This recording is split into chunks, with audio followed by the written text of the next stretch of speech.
Last Tuesday evening, at exactly 7:42 p.m., Amanda picked up her phone and opened DoorDash. She had just finished a long day at work. Her energy was gone. Cooking felt impossible. All she wanted was pad thai from a small restaurant just 3 blocks from her apartment. At the restaurant, that dish cost $14. On DoorDash, it showed up as $16.50, an 18% increase, small enough to slip past her attention.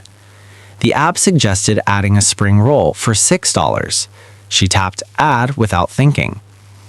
Then came the fees: a $4.99 delivery fee, a $3.20 service fee, a $2 small order fee because she didn't meet the minimum, taxes, and finally a suggested tip of $7.18, which she accepted because she's a decent human being. By the time she clicked place order, her $14 pad thai had quietly transformed into a $42 meal. She put her phone down and waited 38 minutes for food she could have picked up herself in 11. Amanda isn't careless. She isn't bad with money. She has a master's degree in marketing. She earns $87,000 a year. On some level, she knows this is a bad deal. But she was tired, and it was easy, and $42 didn't feel expensive in the moment. What Amanda doesn't realize is that she repeats this exact pattern, or a variation of it, about 4 times every single week. Sometimes it's DoorDash. Sometimes it's Instacart instead of the grocery store. Sometimes it's Amazon same-day delivery instead of the Target 5 minutes away. Sometimes it's pre-chopped vegetables. Sometimes it's assembled furniture instead of the flat pack. Different purchases, same hidden cost. Amanda is paying what I call the convenience premium, a silent tax, a tax on exhaustion, a tax on mental overload. When you add it all up, this convenience premium costs Amanda over $11,000 every single year. Money that doesn't improve her life, money that doesn't build assets, money that evaporates into fees, markups, and commissions. It subsidizes her tiredness while making everyone rich, except her.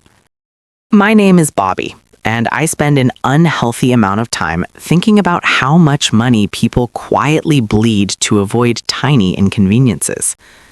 If you've ever ordered delivery when you could have picked up, clicked buy now instead of driving 5 minutes to the store, or paid extra to save 15 minutes of effort, this video is for you.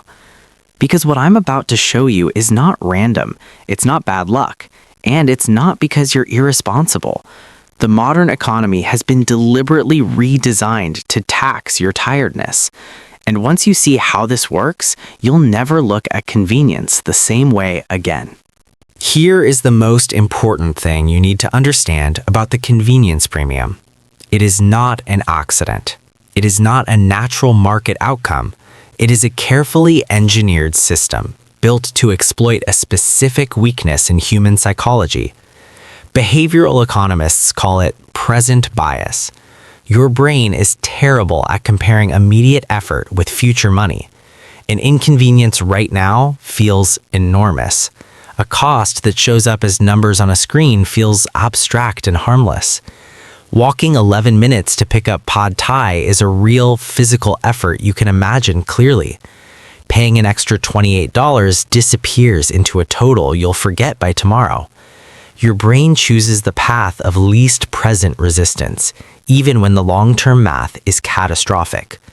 This is not a flaw in the system. This is the system. The entire gig economy is built on monetizing this cognitive bias. DoorDash, Uber Eats, Instacart, Amazon same day, TaskRabbit. They are not selling you convenience. They are selling you the avoidance of mild discomfort at a 300% markup. And they are betting, correctly, that you won't do the math, because doing the math is itself an inconvenience you would rather avoid. According to a 2023 report, The average American household now spends over $5,400 per year on convenience-based services that barely existed a decade ago. Delivery fees, premium shipping, subscriptions, gig economy markups. That number has tripled since 2015. We are not becoming lazier. We are being offered more ways to monetize our laziness, and we are accepting every single one. Let's strip the emotion out of this and look at the math. Food delivery is the most visible and the most expensive form of the convenience premium. The average DoorDash, Uber Eats, or Grubhub order costs 40 to 60% more than the exact same food picked up in person.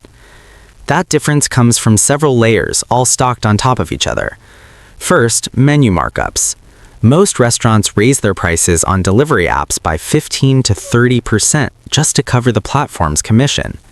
Second, delivery fees, usually between $2 and $8 depending on distance and demand.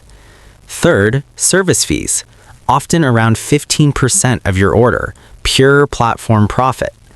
Fourth, small order fees if you're under the minimum. And finally, tips, which are higher than dine-in tips because you feel bad that someone is driving to your house. None of these fees feel huge on their own. That's the trick. Now, let's look at behavior, not single orders. If you order food delivery twice per week with an average total of $35 per order, and the same food picked up would have cost around $22, you are paying an extra $13 per order. That's $26 per week, $108 per month, and $1,352 per year, just in fees and markups, not food, not nutrition, just friction. That's a car payment. That's a flight. That's 4 months of investing $300 into an index fund. And over 25 years, that money would grow into over $100,000. Every delivered pad thai is a small piece of your future that you will never get back. Grocery delivery is quieter and more dangerous. Instacart, Amazon Fresh, Walmart Plus, they feel reasonable, responsible even. But the math is just as brutal. Prices on delivery platforms are typically 5 to 15% higher than in-store prices before any fees. Service fees add 5 to 10%. Delivery fees add $4 to $8. Subscriptions cost $10 to $15 per month, and tips add another 15 to 20%. According to Consumer Reports, the average grocery delivery order costs 25 to 30% more than shopping in person. If you spend $600 per month on groceries delivered, you're paying an extra $150 to $180 per month for convenience alone. That's over $2,000 per year. And here's the part most people miss. The convenience premium doesn't stop at food. It seeps into almost every purchasing decision you make. Pre-chopped fruits and vegetables cost 200 to 400% more than whole produce. A container of sliced watermelon costs $6. A whole watermelon that yields 3 pounds costs $5. You are paying triple to avoid holding a knife for 2 minutes. The convenience premium becomes truly dangerous when it turns into a subscription, because once something is automated, your brain stops feeling the pain. Premium shipping memberships, streaming services you barely watch, monthly fees for things you used once and forgot.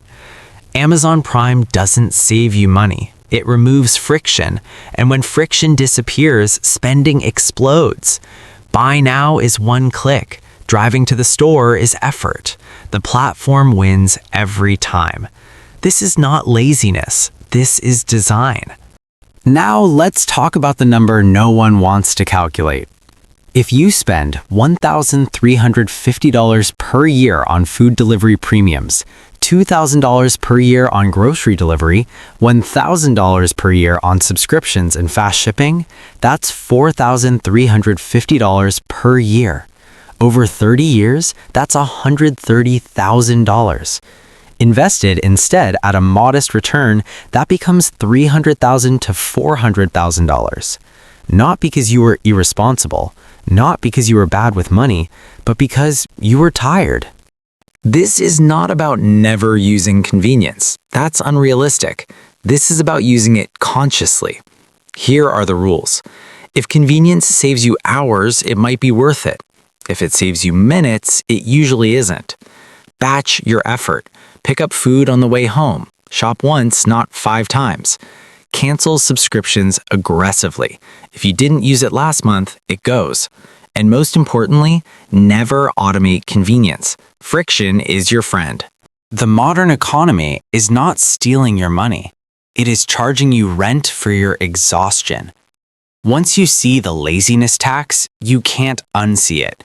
And the moment you start reclaiming it, your financial life quietly changes forever.